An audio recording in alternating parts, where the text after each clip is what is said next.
Let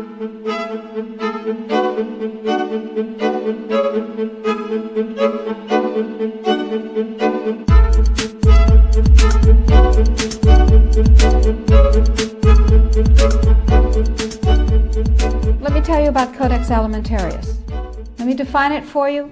Let me help you understand the enemy. And let me assure you that absolutely nothing that I'm going to tell you is exaggerated, is interpolated, or is imagined. Everything I'm going to tell you is documented. And a great deal of it is documented on my website, which is www.healthfreedomusa, one word, healthfreedomusa.org. Let me back up and tell you that I've been watching Codex come toward us for about the last decade.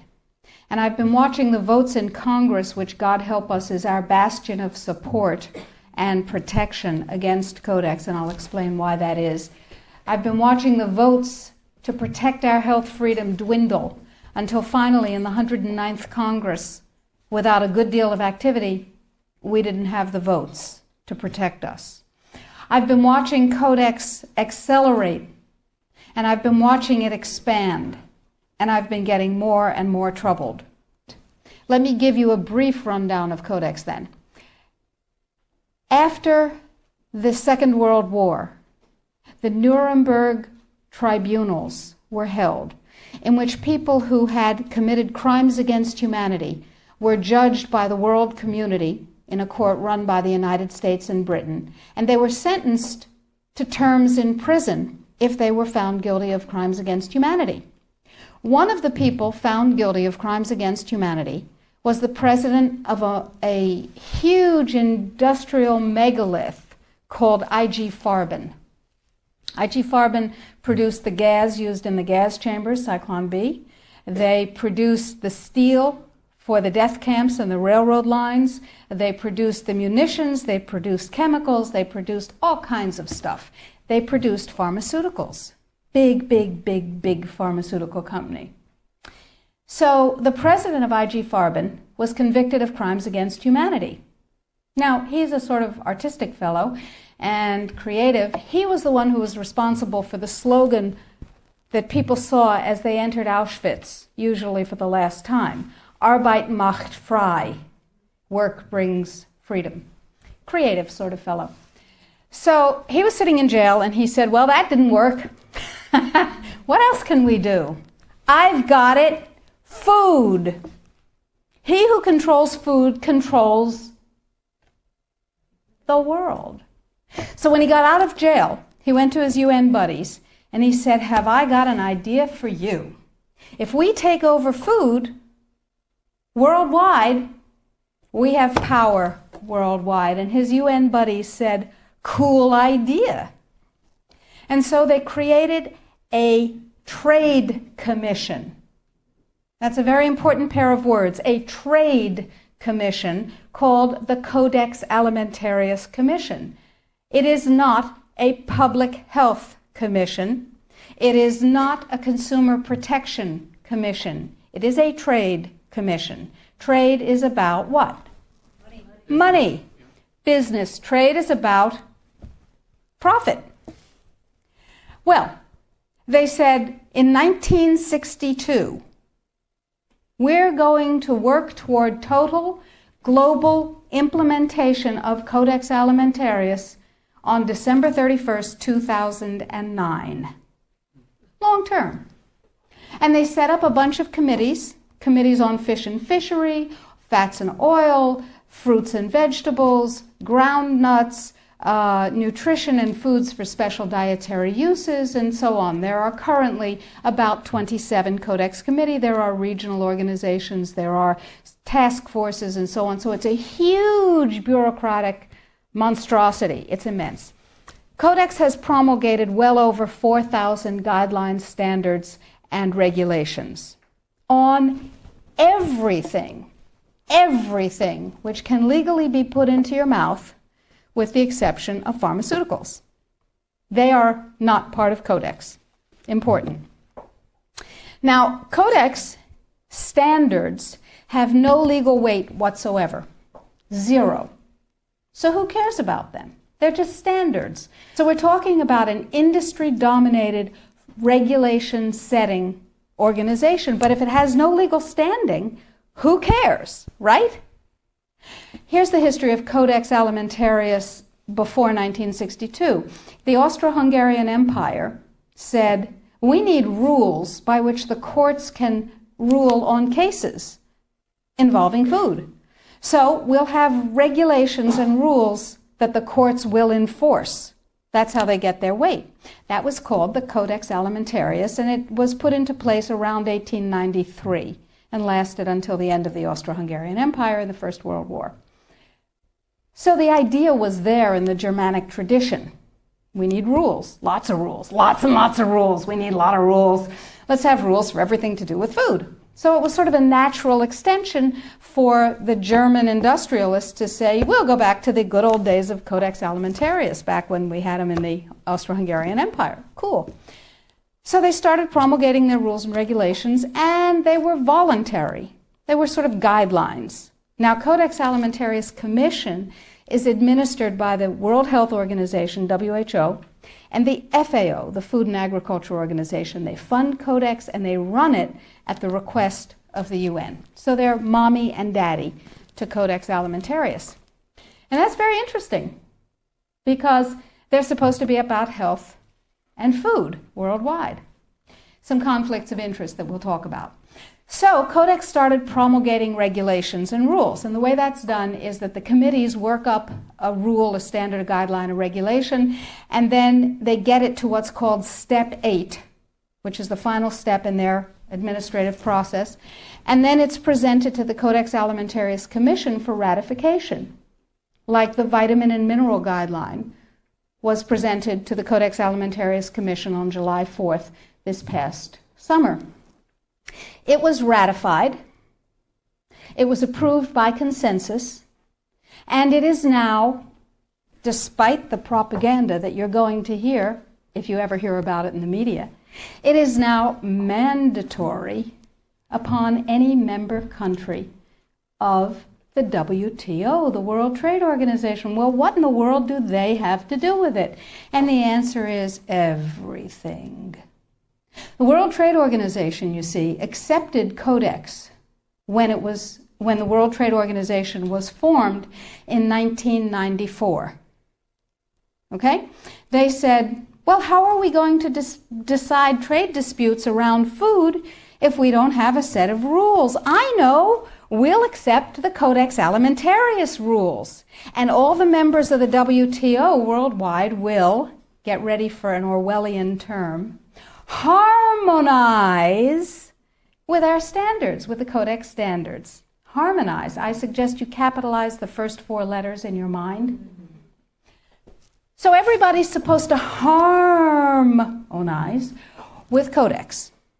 And when they harmonize with Codex, then if they get pulled into the World Trade Organization dispute resolution process, they have a chance of winning. Because, here's the kicker. You ready for this one? If two countries go into the World Trade Organization dispute resolution process, and one of them is Codex compliant, and one of them is not Codex compliant, the one that is Codex compliant automatically wins regardless of the merit of the case. People are using Codex compliance as a weapon in a much bigger economic battle. So, every country in the world is racing to do what? To become Codex compliant. So, in the United States, the situation is, okay, how do we become Codex compliant when we have laws that protect us? And you have to remember that Codex does not serve consumer well-being, does not serve health. It serves what I call the 5 bigs. Big pharma, big chema, big biotechna, big agribiz, and big medica. Little you and little me are not served by Codex in the least. So, before we go forward and talk about the rest of what has to happen, let's ask what Codex does. You probably all know about the vitamin and mineral guideline that was ratified on July 4th. You may not know that although it is said that Codex guidelines, regulations, and standards which have been ratified are voluntary, they are not voluntary. That is known as a lie. They are mandatory, but they are not fully mandatory until December 31st, 2009. They're sort of a little bit mandatory now, and they're totally mandatory then. Okay, so what does Codex do? Why do I care enough about Codex to close my practice and stop treating patients who came to me from around the world to help them regain their health and be radiantly well with non-toxic means, which is a very satisfying thing to do. I love it. And it also provided me with an income. That was nice. Why am I concerned enough? Okay, let's talk about the vitamin and mineral guideline first. In 1994, here in the United States, DSHEA, the Dietary Supplements, Health and Education Act, was passed, which classifies nutrients and herbs as foods. As foods, you can set no upper limit on them. You cannot set an upper limit on lettuce, lamb, or rutabagas, and similarly, you cannot set an upper limit on vitamin C, echinacea, ginkgo biloba, vitamin D. And access to nutrients is freely given to us. We are allowed to have any nutrients we want because, and this is a very important point, under common law, anything not forbidden is permitted. Codex, on the other hand, is a Napoleonic Code law system. Under Napoleonic Code, anything not permitted is forbidden. That's called a positive list. So, vitamins and minerals. In 1994, we passed DSHEA. Nutrients are foods. We can have as much of them as we want. It's our business. In 1994, Codex, with no notice here in this country whatsoever, declared nutrients, put on your intellectual seatbelts, declared nutrients to be toxins. They're poisons. Dangerous industrial poisons. As poisons, we have to be protected from them. How do you protect somebody from a poison? You use toxicology. You use a science called risk assessment. A quick primer on risk assessment. First, you take the substance that's poisonous and you feed it to animals and you determine the dose that kills 50% of them. That's called the LD50. Okay? And you extrapolate what the LD50 for a human being might be. Then you go down to the other end of the dosage range and you start feeding itty-bitty tiny bits of it to test animals. And you come up with the largest possible dose, the maximum permissible upper limit, that can be fed to an animal before a discernible impact is shown. Okay? No discernible impact. Then you divide that by 100. That's how they do it in risk assessment. And now you've got a safety margin. So you've got 1/100th of the dose that can be given, the largest dose that can be given with no discernible impact. Okay? Nutrients under Codex not only are limited to those nutrients on the positive list, and we anticipate there will be 18 of them, and they do not include CoQ10, glucosamine, chondroitin sulfate. They do include fluoride, which, to my knowledge as a physician, has absolutely no biological benefit whatsoever. But it does make people complacent. Fluoride was first used in the Gulag because it was discovered that prisoners who were fed fluoridated water were complacent and you could do anything you wanted to them. They were easy to manage. So you have 18 nutrients. You have itty-bitty, teeny-weeny, little-bitty doses that are determined scientifically to have no effect on any human being. Now, in this country, we have a problem. We have déchets. We got to get rid of déchets in order to harmonize with Codex. That part of Codex, anyway. So how do we get rid of déchets? We attack it legislatively, of course. And there are 5, count them, 5 bills currently before Congress designed to overturn, gut, invalidate, and otherwise get rid of déchet. Because once déchet is gone, we can harmonize with the vitamin and mineral guideline. So what we're talking about is waking up one morning and being very surprised to find that high-potency, therapeutically effective, clinically significant nutrients are now illegal in the way that heroin is illegal. Not available with a prescription, illegal. If these nutrients have any impact on the human body, they are illegal.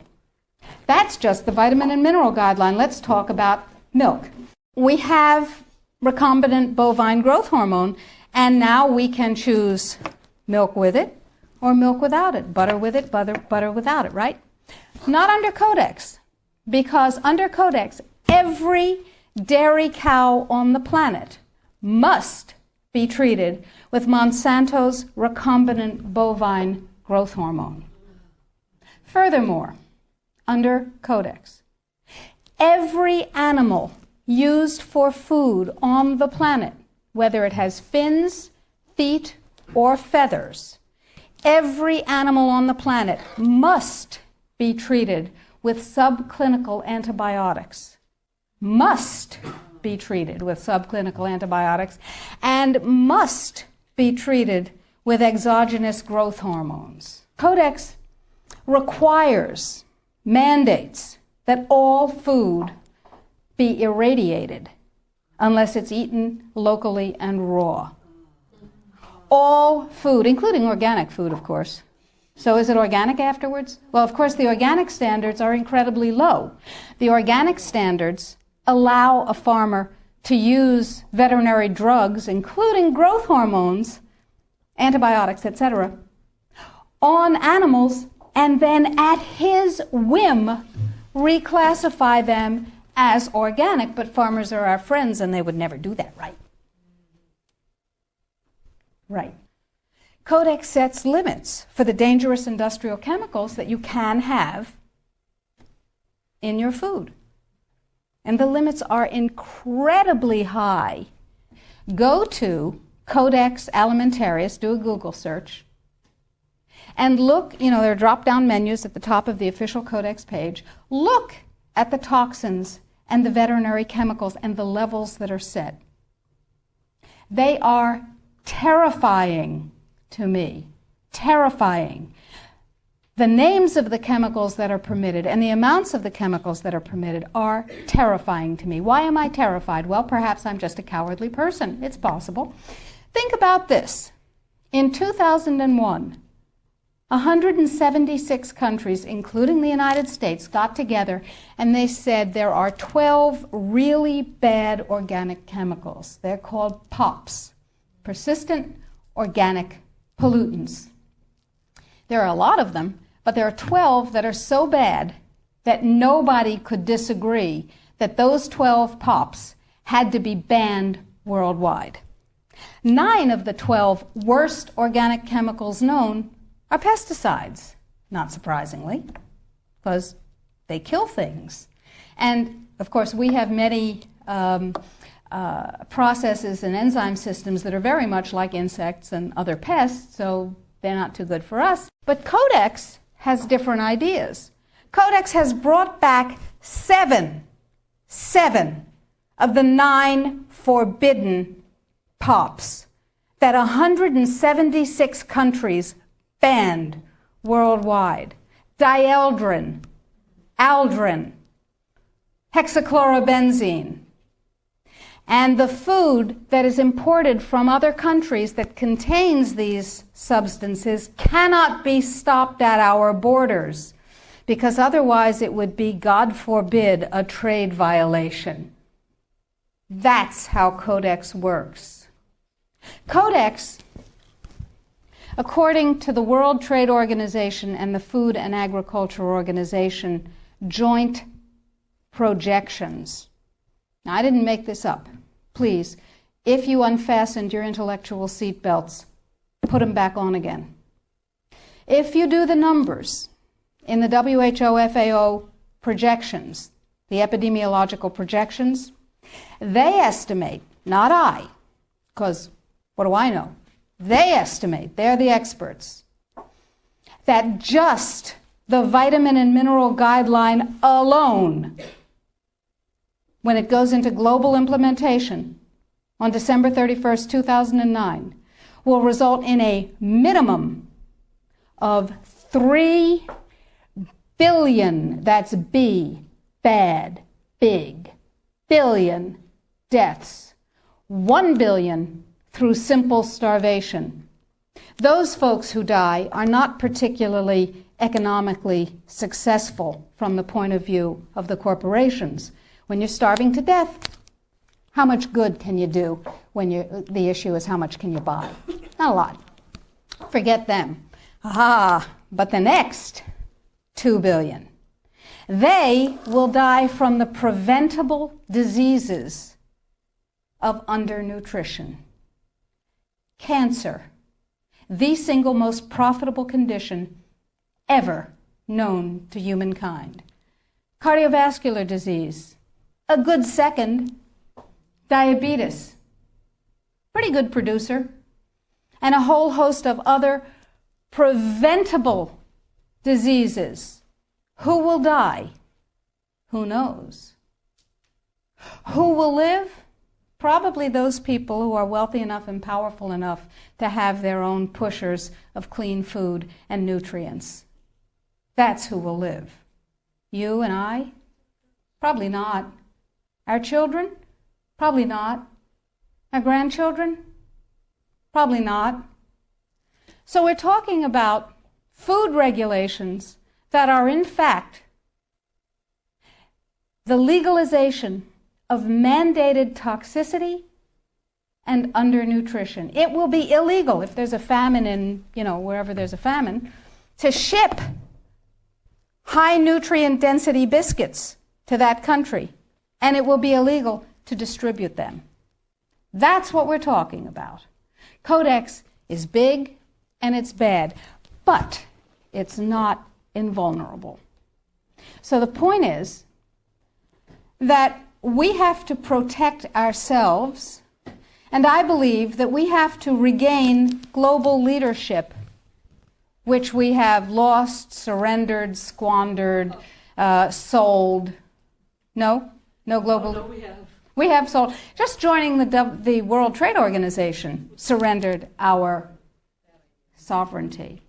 However, parenthetically, I have a team of constitutional lawyers looking at the following question. Are we members of the WTO? Because if you remember from high school civics, the way you get a treaty to be a real treaty is to have it ratified by a 2/3 majority of the Senate. And the way we got into the WTO was they passed a law allowing Bill Clinton to fast-track us into the WTO. That's not a treaty. We are not in the WTO. All right. Yeah. Now, that's a piece of the battle. Tell George. We will tell George, but I don't think he's going to be relevant by the time we tell him. So that's a piece of it, but that's not going to save our lives right now, because do you know, picture in your mind a wasp or a bee trap where the insect voluntarily goes down the funnel and then can't get up out of the trap again? That's Codex. A regular law can be overturned, it can be repealed, it can be corrected by another piece of legislation.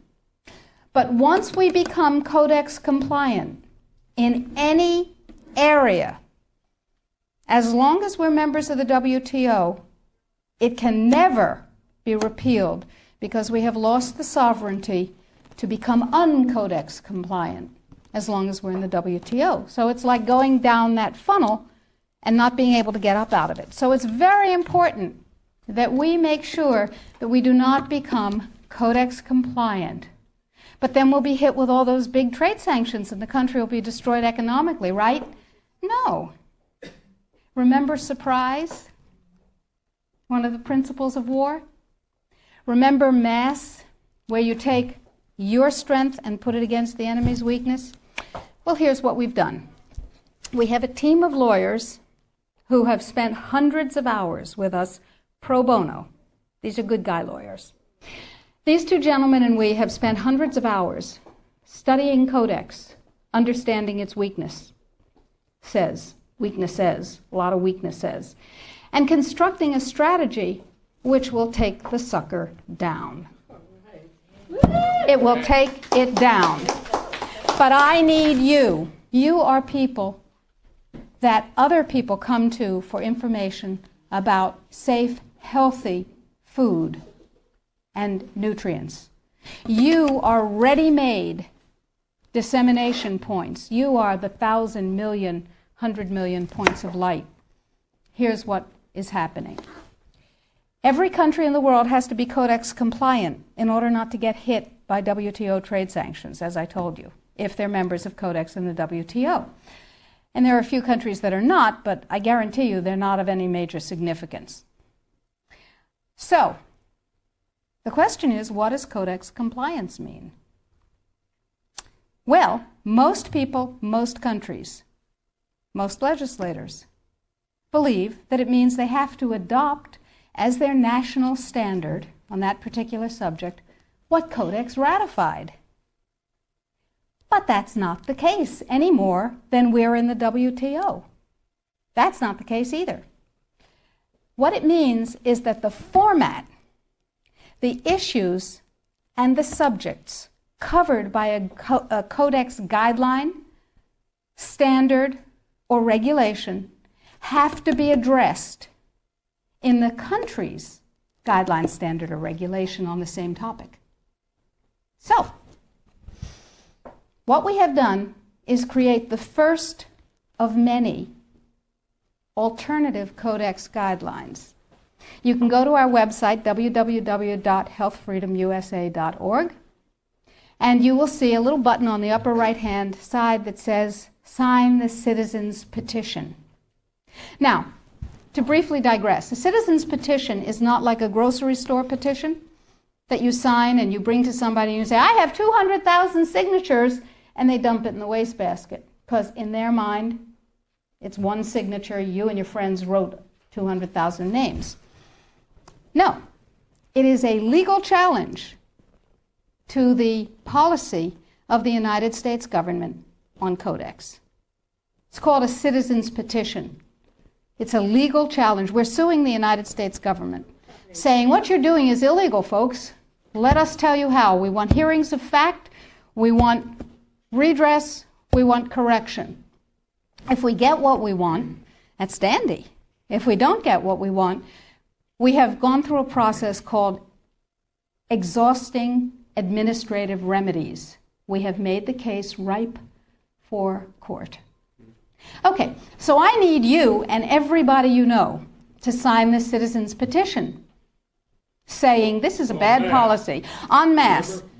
And you do this on the web, and you'll see the instructions, and we present the thousands and thousands and thousands of actual physical pages that we print out with people's signatures to the U.S. Codex Office and to the FDA, and they don't like that at all. But that's okay. However, this time, this is the Second Amendment of the Citizens Petition that we're asking you to sign. This time, the revised Vitamin and Mineral Guideline is part of it. It's part of the lawsuit saying this needs to be U.S. policy. The more voices that say, this is what I want, and you work for me, Mr. and Mrs. Bureaucrat and Mr. and Mrs. Congressman, Mr. and Mrs. Senator, the more voices, the more weight. So step number one is read and sign the citizen's petition. Step number 2 is disseminate the information, the web link. Tell everybody you know. Put it out in your office. Get your patients, your friends, your neighbors, your suppliers to sign the citizens' petition. And your suppliers, the companies that you use, are going to tell you that you're out of your minds. They will tell you that Codex is not a problem. And they will tell you, anybody here have a dog? Okay. Dog owners know that you ask a dog to heel, sit, down, stay. That's Codex in this country and worldwide. Because the more people who are in Codex coma, the less trouble they have getting this through. So the NNFA, anybody here ever heard of the NNFA? Everybody's heard of the NNFA. Did you know that the members of the NNFA are not just health food stores and manufacturers, but include companies with names you may have heard? Pfizer, Merck, Monsanto, Bayer, BASF, Archer Daniels Midland, Chemet, Eastman Chemical, I could go on, GlaxoSmithKline Wellcome, Wyeth Arrest, you get the idea. Why? Because after DSHEA was passed and the nutrient business burgeoned, the pharmaceutical folks said, and they're not dumb, said there's gold in them thar pills. And they bought the means of production of many, many, many companies, and they bought the companies themselves. So they're in the nutrient business.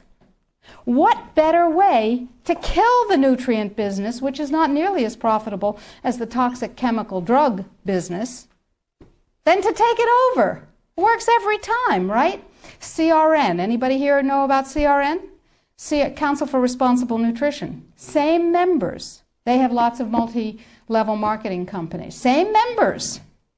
Okay? And they're serving their members' needs. They're saying, CRN is saying, yay, Codex is coming. It's going to protect us from those dangerous vitamins and minerals and herbs. And CRN is saying, it's fine. Go to sleep, lullaby, and good night. Everything's fine. And they use a report that they commissioned at a reputed cost of $800,000. A report Sidley, Austin, Brown, and Root, a law firm in Washington, wrote a report for them. And it said, lullaby, and good night. Everything's fine. It won't have an impact on the United States. Everything's fine. Sidley, Austin, Brown, and Root has one major client whose name you might know, Merck. Now, it's entirely possible that NNFA just did a spectacularly bad job of due diligence, or not. Anyway, the report says everything's fine, everything's dandy, no problem, we've got DSHEA. Yeah, sure we do. Now let's talk about Australia. Remember, 5 laws before Congress to overturn DSHEA. And you can write to Congress on the website. The click of a mouse. I call it riding the freedom mouse. It's called security. Now, Congress uses a multiplier of 13,000 to 1. Every email, fax, phone call, letter. Don't write letters. They get decontaminated. They never get to Congress. Every email, fax, and phone call counts as 13,000 constituent opinions. They figure that if you write a letter or send an email, there are 12,999 lazy lunks who can't bother to get to the computer terminal to do the same thing, but they feel the way you do. Interesting. That's power, my friends. That's power. That's 13,000 to 1. So suppose we have 1 million people. Suppose we have 10 million people. Suppose we have 100 million people saying, don't you dare. Now, Congress has one rule above all others. Anybody know what it is? Get reelected. That's the primary rule, the prime directive, as Isaac Asimov would have called it. The prime directive is to get reelected. Now, DSHEA was passed, you may remember, by unanimous congressional consent. Was that because one morning all members of Congress woke up and said, I see the light. nutrients are better than drugs. No. They said, oh, if I don't go along with this, I'll never be reelected to anything. You remember critical mass. Remember, we were out on the streets and we were up on our hind legs and we were making noise. And we were rallying and we were writing letters and we said, don't you dare take away my health freedom. Remember? And we won. Except we got fat, dumb, and lazy and stopped protecting ourselves. So now we're in the same place again. Except it's all food instead of just nutrients. So that's point number one. Use the freedom mouse. Ride the freedom mouse. We've made it as easy as possible on the site. Sign up for the emails. I will never sell your information to anyone, I promise. I will never rent it. I will never share it. You'll only get email from me. And we need you to know what's going on. So I'll send you email blasts. I'll send you things that you can do. Or not. It's your choice. Get everybody you know informed. Now, what else can you do? Well, we're going to write a series of Codex alternative guidelines. Everything bad in Codex will have an alternative guideline that turns it into a pro-health guideline. What have we done with the guideline, the vitamin and mineral guideline? You can see that because we have a markup copy that has their guideline crossed out and ours written in on the website. It's right there. What we've done is turn it into something, into a guideline that mandates biochemically, individually determined optimal health. And it's still Codex compliant. So we said, okay, now we need Congress to adopt this. And we need other countries in the world to adopt this. So Bert and I went to Washington, D.C., and we met with Dana Rohrabacher from Orange County, who said to us, he's a representative, he said, I believe in pesticides. I went, ugh. He said, I believe in GMOs. I went, ugh, ugh.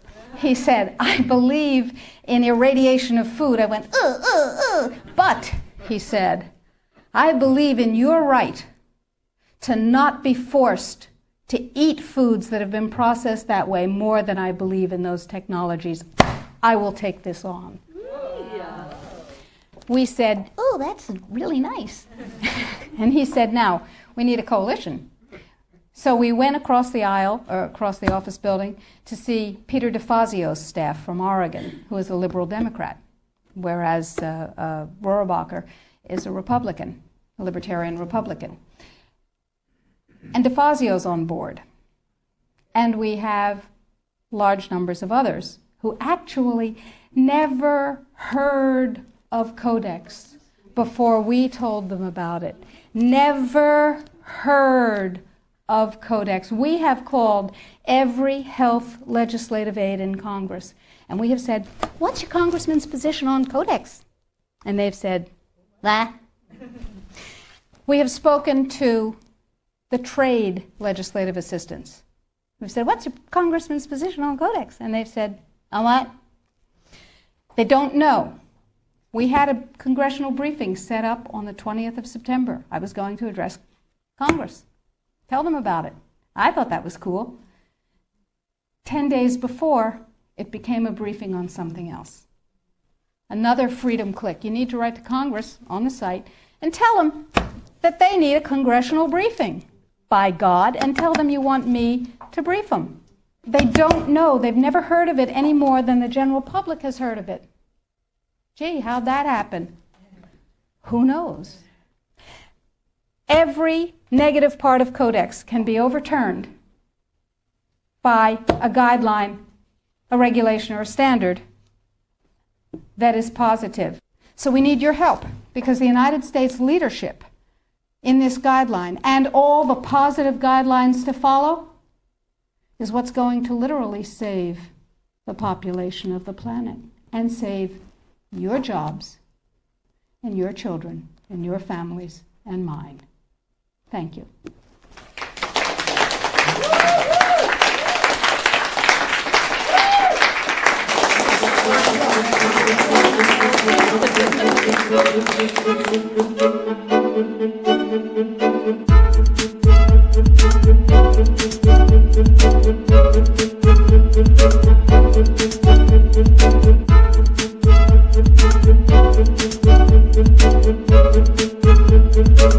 Amen.